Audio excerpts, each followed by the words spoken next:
नमस्कार दोस्तों, wifi study UGC net में आपका स्वागत है। मैं गणेश प्रजापति आपके लिए दोस्तों।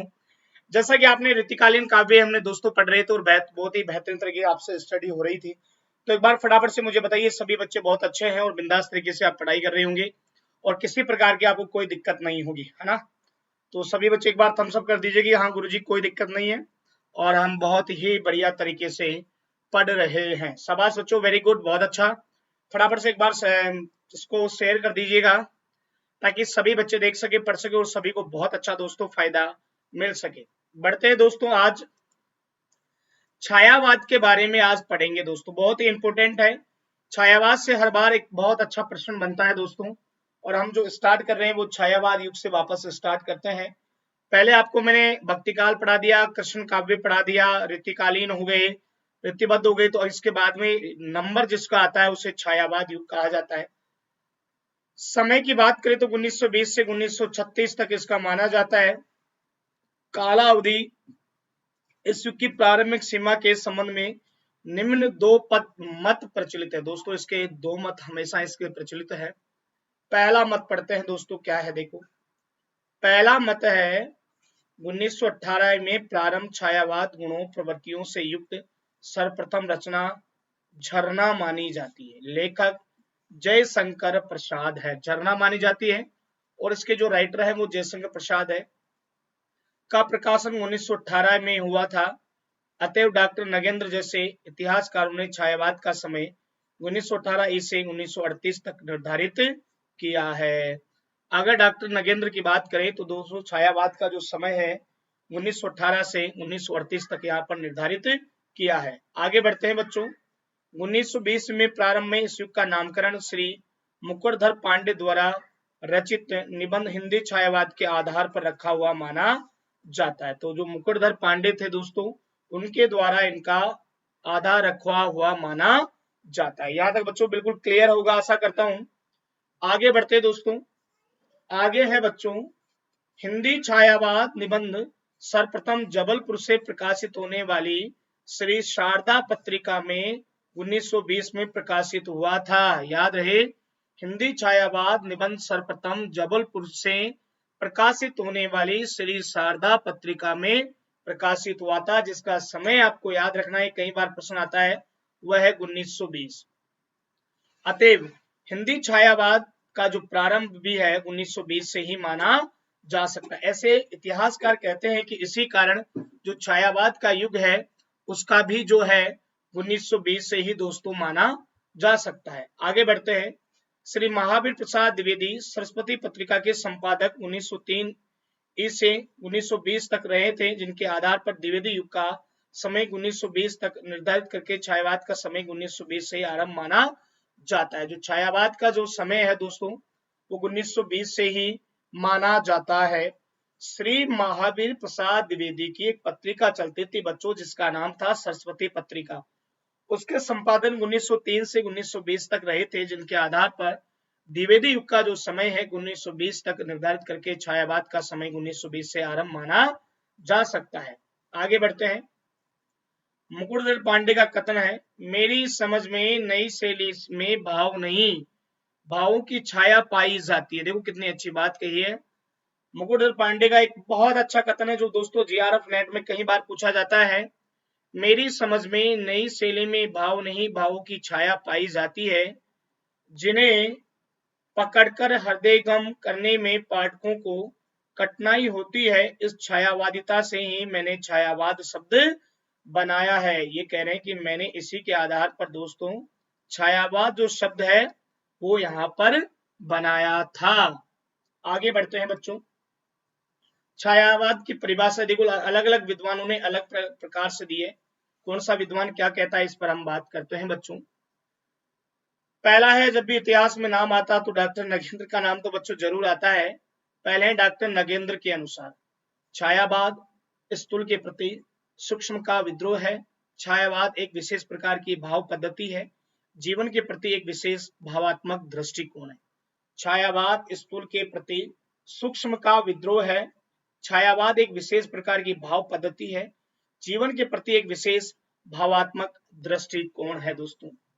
आगे बढ़ते हैं। डॉक्टर रामकुमार वर्मा के अनुसार जब आत्मा की छाया परमात्मा में और परमात्मा की छाया आत्मा पर पड़ने लगती है तब छायावाद की सृष्टि होती है। ये कथन कई बार एग्जाम में पूछा गया है।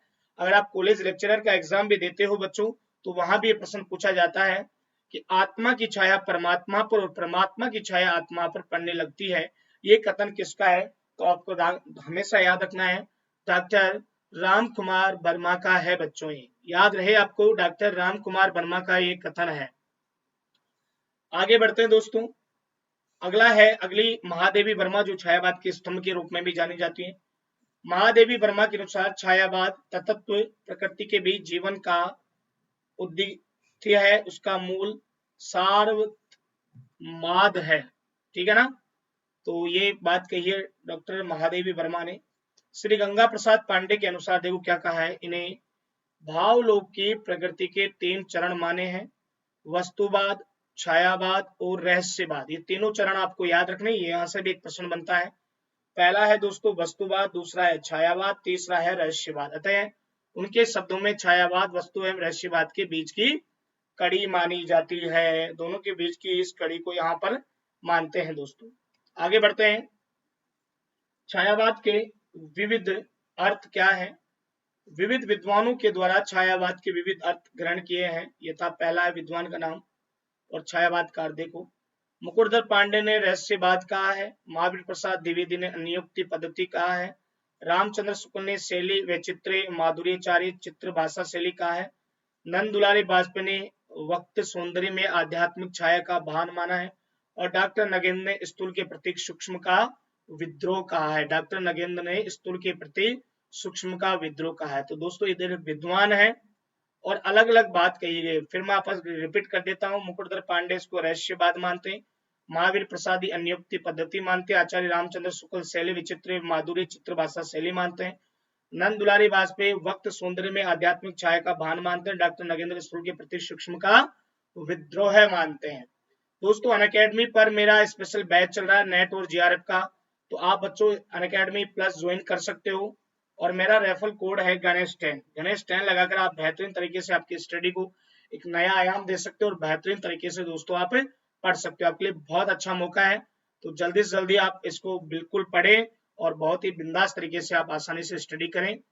आपको परचेज करना आता है अनअकैडमी लर्निंग ऐप डाउनलोड करें। इसके बाद में आपको गेट उसका गोल सेलेक्ट करना है, नाटा यूजीसी गेट सब्सक्रिप्शन पे जाना है, 6 महीने या 12 महीने का कोर्स लेना है, तभी पार पड़ेगी बच्चों, है ना। अपन बहुत टॉपिक वाइज अपन सभी चीजों को ढंग से पढ़ेंगे इसको। इसके बाद आपको क्लिक करना है enter referral code Ganesh 10, first paper भी आपको देखने को मिलेगा बच्चों इसमें। ठीक है, आगे छठा दोस्तों, हजारी प्रसाद द्विवेदी व्यंग्यार्थ प्रधान शैली मानी जाती है। हजारी प्रसाद द्विवेदी की जो है वह है व्यंग्यार्थ प्रधान शैली यहाँ पर मानी जाती है। सुशील कुमार की बात करें सातवां, तो अस्पष्टतावाद माना जाता है सुशील कुमार का। जयशंकर प्रसाद की कांति कहा जाता है। सुमित्रा नंदन पंत इसे सौंदर्य की छाया कहती है। सुमित्रा नंदन पंत की बात करें तो बच्चों वो इसे सौंदर्य की छाया कहती है।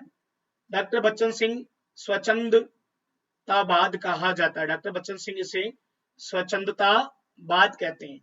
शांति प्रिय द्विवेदी प्रकृति में ही समान आत्मा का दर्शन करने की प्रवृत्ति है, ये बात कहते हैं शांति प्रिय द्विवेदी। गंगा प्रसाद पांडे वस्तुवाद व रहस्यवाद के बीच की कड़ी मानते हैं। गंगा प्रसाद पांडे जो है वस्तुवाद व रहस्यवाद के बीच की कड़ी मानते हैं। 12वें नंबर पर गंगा प्रसाद पांडे। अब देखो बच्चों छायावाद की क्या विशेषताएं, ये भी बहुत इंपॉर्टेंट है, यहाँ से एक बहुत अच्छा प्रश्न बनता है दोस्तों। छायावाद की क्या क्या विशेषताएं हैं, इन पर हम पर चर्चा करेंगे। पहली है दोस्तों, छायावाद व रहस्यवाद एक ही है, अर्थात इनमें कोई तात्विक भेद नहीं है। छायावाद और रहस्यवाद एक ही है दोस्तों, इनमें कोई तात्विक भेद नहीं माना जाता है। आगे बढ़ते हैं। छायावाद में अभिव्यक्ति की सूक्ष्मता और रहस्यवाद की अज्ञाता के प्रति जिज्ञासा है। छायावाद में अभिव्यक्ति की सूक्ष्मता और रहस्यवाद की अज्ञात के प्रति जिज्ञासा है। अगला पॉइंट है दोस्तों, छायावाद प्रकृति में मानव जीवन का प्रतिबिंब देखता है। छायावाद प्रकृति में भी सबसे जो इंपॉर्टेंट खास बात है बच्चों यही है, छायावाद प्रकृति में भी मानव जीवन का क्या देखता है, प्रतिबिंब देता है। छायावाद शैली विशेष है। छायावाद दार्शनिक अनुभूति भी करवाता है, ऐसा कहते हैं कि छायावाद दार्शनिक अनुभूति है एक प्रकार से। आगे बच्चों, छायावाद एक भावात्मक दृष्टिकोण है। अगर आगे देखें तो छायावाद दोस्तों एक भावात्मक दृष्टिकोण भी माना जाता है। छायावाद में प्रेम का चित्रण भी होता है, ठीक है ना, प्रेम का चित्रण भी यहाँ पर माना जाता है। छायावाद प्रकृति में आध्यात्मिक सौंदर्य का दर्शन कराता है। छायावाद प्रकृति में आध्यात्मिक सौंदर्य का दोस्तों दर्शन कराता है। छायावाद में गीति तत्व की प्रमुखता होती है। अगर देखें तो छायावाद में जो गीति तत्व होता है उसकी प्रमुखता भी यहाँ पर होती है। छायावाद स्थूल के प्रति सूक्ष्म का विद्रोह माना जाता है। ये भी बात आपको याद रखनी है, छायावाद स्थूल के प्रति सूक्ष्म का, तो ये प्रमुख विशेषताएं छायावाद की। तो आपको कई बार दोस्तों यहाँ से प्रमुख विशेषताओं से बहुत अच्छे अच्छे प्रश्न यहाँ पर बनते हैं, तो ये बच्चों आपको याद रखना है। आगे बढ़ते हैं। आगे पॉइंट है बच्चों छायावाद की प्रमुख प्रवृत्तियां। बच्चों एक बार शेयर कर दो, लाइक शेयर लाइक में कोई कमी नहीं होनी चाहिए। आपके शेयर और लाइक से बेटा मिलता कुछ नहीं है, हमें मोटिवेशनल मिलता है ताकि हम और भी अच्छा बच्चा को बता सके और अच्छा हम करवा सके, ताकि बच्चा बहुत ही बेहतरीन तरीके से दोस्तों पढ़ सके। आगे भावगत या विषयगत प्रवृत्तियां होती हैं दोस्तों। पहली है दोस्तों आत्मा अभिव्यक्ति की प्रधानता, इसकी प्रवृत्तियां हैं, वो विशेषताएं पढ़ी थी, याद रखना। ये दोस्तों प्रवृत्तियां, तो पहली प्रवृत्ति है आत्मा अभिव्यक्ति की प्रधानता। दूसरा है रहस्य भावना दोस्तों। तीसरा है कमनीय कल्पना, दूसरा इधर है मानवीय सौंदर्य बोध, मैं इधर क्रम से। तीसरा रहस्य भावना है भाई। चौथा है श्रृंगार भावना, प्रेम भावना। पांचवा है कमनीय कल्पना, प्रकृति के रम्य रूपों की रचना। सातवां है बच्चों दार्शनिकता। आठवां है कला पक्ष की प्रधानता। सातवां क्या है? दार्शनिकता है, और आठवां है बच्चों कला पक्ष की प्रधानता। नौवां है वेदना की प्रवृत्ति। 10वां है राष्ट्रीयता की भव्य भावना। राष्ट्रीयता की भावना भी यहाँ पर प्रमुख रूप से विद्यमान पाई जाती है बच्चों। 11वां है मानवतावाद की स्थापना। 12वां है नारी का भव्य स्वरूप। 13वां है भावातिरेक व निराश्य। 14वां है व्यक्तित्वता। 15वां है स्वच्छंदता की मनोवृत्ति। 15वां क्या है दोस्तों? स्वच्छंदता की मनोवृत्ति यहाँ पर पाई जाती है। तो ये बहुत अच्छी प्रवृत्तियां हैं, सो आपको याद रखनी बच्चों। यहाँ से प्रवृत्तियों से कई सारे क्वेश्चन बनने की पूरी संभावनाएं रहती है। आगे है विचारगत प्रवृत्तियां, ठीक है ना। पहली है सांस्कृतिक व सामाजिक चेतना। दूसरा है दोस्तों समन्वय का संदेश, ठीक है ना। तीसरा पीड़ित विश्व की सेवा का संदेश। सांस्कृतिक व सामाजिक चेतना है, दूसरा समन्वय का संदेश है, तीसरा जो है वो पीड़ित विश्व की सेवा का संदेश है। शिल्पगत प्रवृत्तियों के बारे में करते हैं।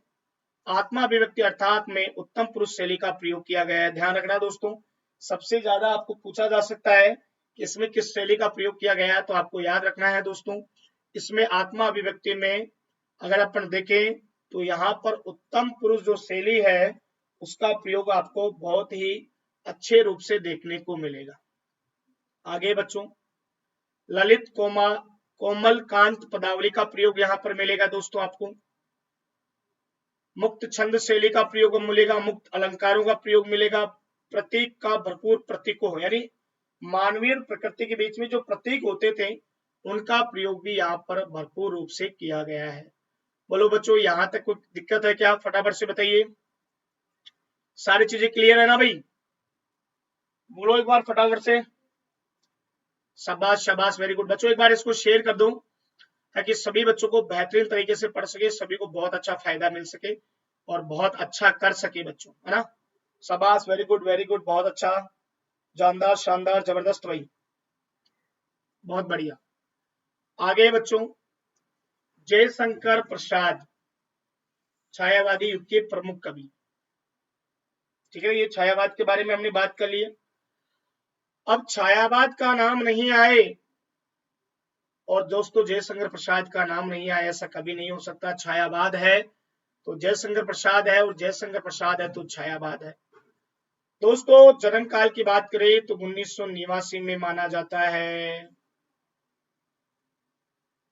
ठीक है ना। 1889 बेटा ये गलत टाइप हो गया है मेरे हिसाब से ना, 1889 होगा भाई, गलत टाइप हो गया 1989। तभी मैं सोचूं यार 1989 तो मैं पैदा हुआ था, ये जयचंद्र प्रसाद मेरे साथ का ये क्या है ना। जन्म स्थान काशी, मृत्यु 1937 में 48 वर्ष की आयु में यहाँ पर हो जाती है बच्चों। कितने वर्ष की आयु में हो जाती है भाई? 48। प्रमुख रचनाएं हैं दोस्तों, प्रेम पत्रिक 1905 में ब्रजभाषा में लिखी, 1913 खड़ी बोली में इसको रूपांतरण किया, चित्रधारा 1906 में 1909 तक, करुणालय 1913 में बच्चों, कानन कुसुम 1913 में, महाराणा का महत्व 1914 में। दोस्तों ये डेट आपको ध्यान रखनी है, क्योंकि मिलान करने वाले जितने भी प्रश्न आते हैं बच्चों, याद रखना, मिलान करने वाले जितने भी प्रश्न आते हैं उनमें बच्चों ये डेट जरूर आपको पूछी जाती है। तो डेट्स का आपको बहुत विशेष रूप से ध्यान रखना है, डेटें आपको पूरी तरह कंप्लीट याद होनी चाहिए। झरना जो है बच्चों 1918 में माना जाता है, आंसू जो है 1925 में माने जाते हैं, लहर जो है वो 1933 में, और कामायनी जो है 1935 में मानी जाती है। कामायनी की बात करें तो इसका जो समय है दोस्तों 1935 के आसपास माना जाता है। बोलो बच्चों यहां तक क्लियर है क्या? बोलो फटाफट से भाई कि हाँ गुरुजी यहाँ तक कोई दिक्कत नहीं है और हम बहुत ही बढ़िया तरीके से कर रहे हैं। बोलो फटाफट से भाई, क्लियर है क्या? शाबाश शाबाश, वेरी गुड, बहुत अच्छा, जानदार शानदार जबरदस्त भाई, बढ़िया भाई, बढ़िया बढ़िया बढ़िया। चलो आगे बढ़ते हैं दोस्तों। प्रमुख कविताएं, दोस्तों कविताओं से भी यहाँ पर 101% एक बहुत अच्छा प्रश्न बनता है, तो कविताएं भी आपको याद रखनी है दोस्तों।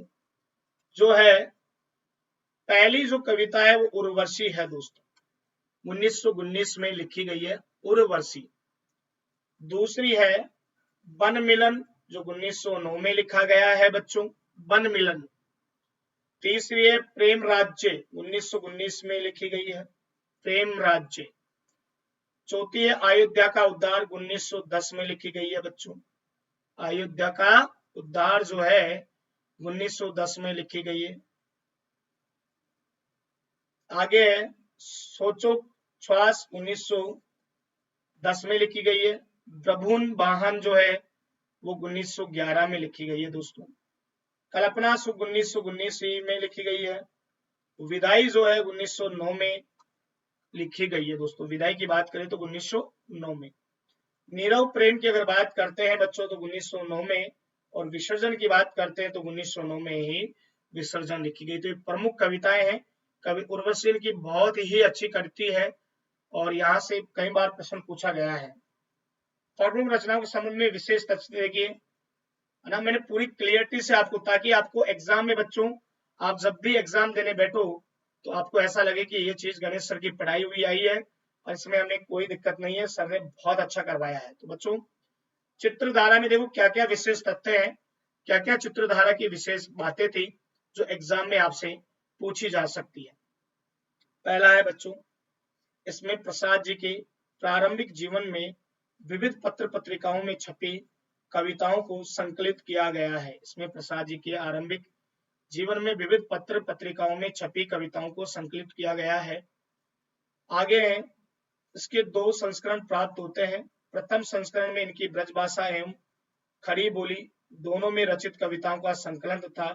द्वितीय संस्करण में केवल ब्रजभाषा में रचित कविताओं का संकलन किया गया है। 2 संस्करण प्राप्त होते हैं। प्रथम दोस्तों संस्करण में इनकी ब्रजभाषा व खड़ी बोली दोनों में रचित कविताओं का संकलन तथा द्वितीय संस्करण में केवल ब्रजभाषा में रचित कविताओं का संकलन यहाँ पर प्राप्त होता है।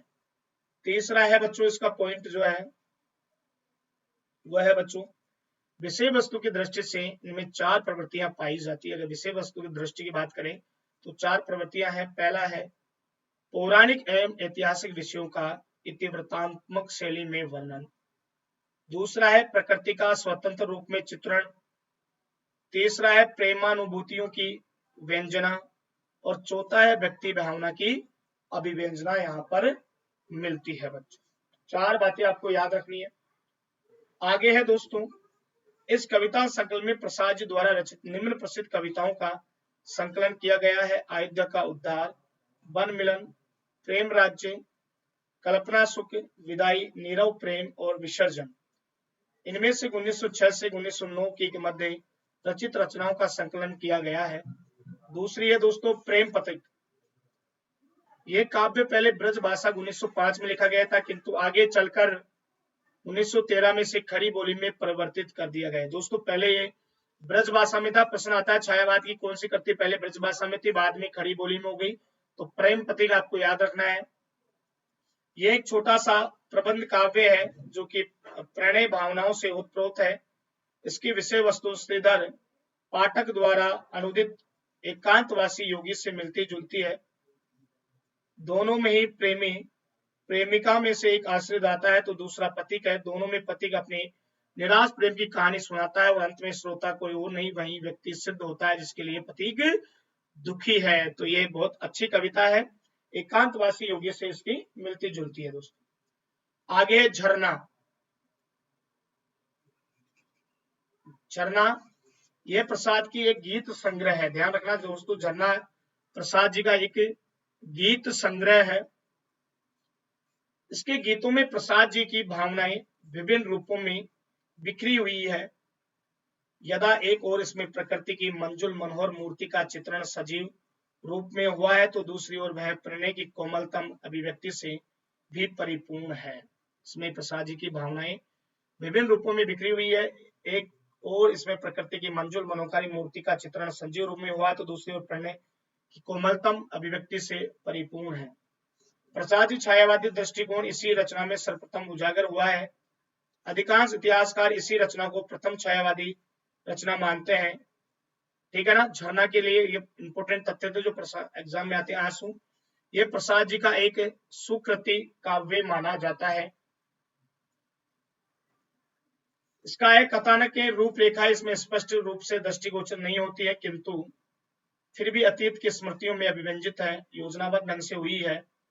आरंभ में कभी पाठक को संबोधित करके अवकाश भला है इसको सुनने की करुणा कथाएं अपनी करुणा गाथा सुनने के लिए उपयुक्त पृष्ठभूमि तैयार करता है। आंसू का प्रथम संस्करण 1925 में प्रकाशित हुआ है तथा द्वितीय संशोधित संस्करण 1933 में प्रकाशित हुआ है। द्वितीय संस्करण में प्रथम के 16 छंद अधिक है। ध्यान रखना है, संस्करण आपको पूछ सकता है। प्रथम जो है 1925 में और द्वितीय जो हुआ था 1933 में, क्योंकि संस्करणों से एक अच्छा प्रश्न बनता है। शाबाश बच्चों, वेरी गुड, बहुत अच्छा। आगे है लहर। यह भी एक इनका कविता संग्रह गीत काव्य माना जाता है। इस काव्य में प्रसाद जी की गीत कला का उत्कृष्ट रूप दिखाई देता है। इन गीतों में कहीं तो प्रकृति के सौंदर्य का वर्णन और कहीं प्रणय की तीव्र अनुभूति का, कहीं करुणा की अभिव्यक्ति है तो कहीं रहस्यवादी संकेत यहाँ पर देखने को मिलते हैं। आगे बच्चों कामायनी। यह प्रसाद जी की अंतिम और श्रेष्ठ रचना मानी जाती है ना। यह एक प्रबंध काव्य जिसमें आदि मनु की जीवन गाथा का वर्णन किया गया है। जो प्रलय हुआ था श्रद्धा मनु ईड़ा उसमें इसमें माना गया है। इस काव्य मुख्य 3 ही पात्र हैं, एक मनु है, एक श्रद्धा है, ईड़ा है, जिनका प्रतीक विद्वान अनुसार माना है। मनु मन का प्रतीक माना है, ये भी प्रश्न आता है। श्रद्धा कामयानी हृदय रागात्मक प्रवृत्ति की है, ईड़ा बुद्धि व्यवसायत्मक बुद्धि की है। अन्य पात्र आकुल किरात आसुरी शक्तियां हैं, कुमार मानव के रूप में प्रतीत। तो मुख्य पात्र 3 है और अन्य पात्र 2 और हैं दोस्तों। इसमें आगे बात करते हैं दोस्तों। अगली जो कवियत्री है वो सुमित्रा नंदन पत है। जन्म काल 1900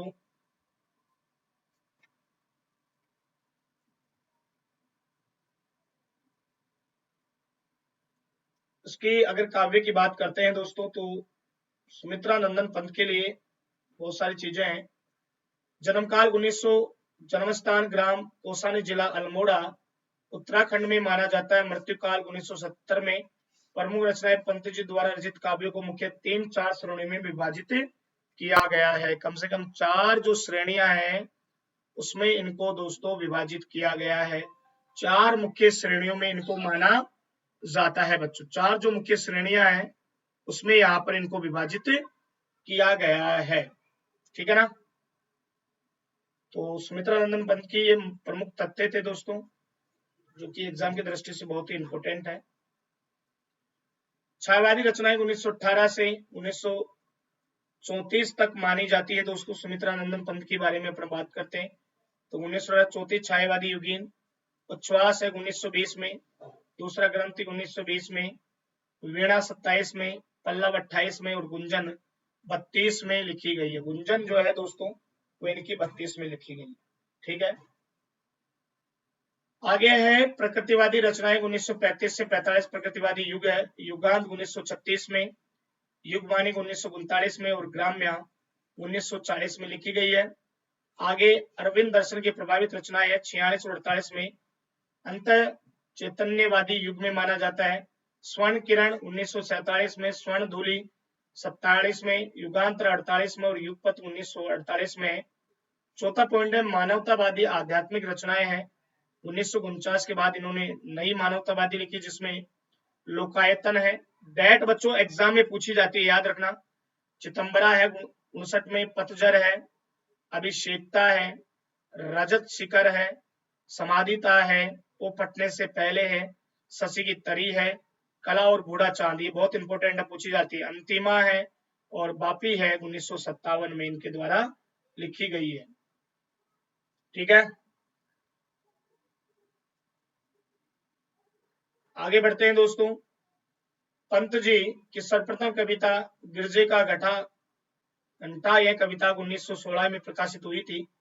छायावाद का घोषणा पत्र मैनिफेस्टो, पंत द्वारा रचित पल्लव रचना की भूमिका को छायावाद का घोषणा पत्र मैनिफेस्टो कहा जाता है। याद रखना, छायावाद का घोषणा पत्र किसे कहा जाता है तो पल्लव रचना को कहा जाता है। पंत की सर्वप्रथम छायावादी रचना उच्छ्वास 1920 में मानी जाती है। आगे दोस्तों लोकायतन, ये दोस्तों कई बार पूछी जाती है, इसकी डेट आपको 1964 याद रखनी है बच्चों।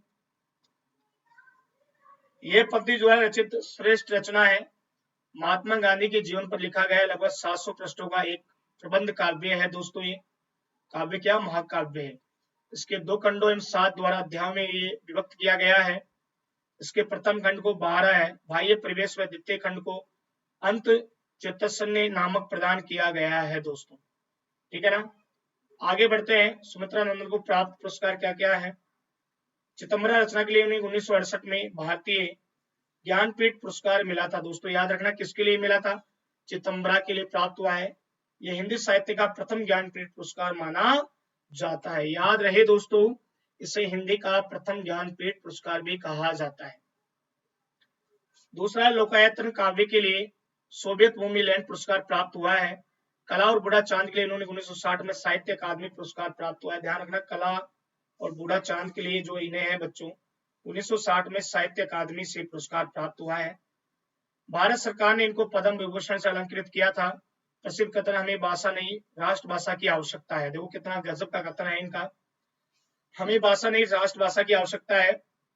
पुस्तकों की नहीं मनुष्य की भाषा है, जिसे हंसते हंसते रोते खेलते कूदते लड़ते गले मिलते सांस लेते और रहते हो, जो हमारे देश की मानसिकता दशा का मुक्त दिलाने के लिए आदर्श हो सके। तो ये थी सुमित्रा नंदन पंत।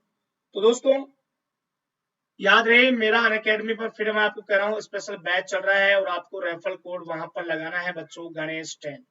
और गणेश 10 लगाकर आप बहुत ही बेहतरीन तरीके से तैयारी कर सकते हो। साथ में बहुत सारी चीजें आपको मिलेगी, डाउट सेशन होगा, पीडीएफ मिलेगी, डायरेक्ट इंटरेक्शन रहेगा। ठीक है बच्चों, तो चलते हैं, आज के लिए इतना ही। अगली मुलाकात कल होगी, तब तक के लिए बाय बाय, टेक केयर। तो अपना ध्यान रखना, ख्याल रखना और ऐसे ही पढ़ते रहना। धन्यवाद दोस्तों।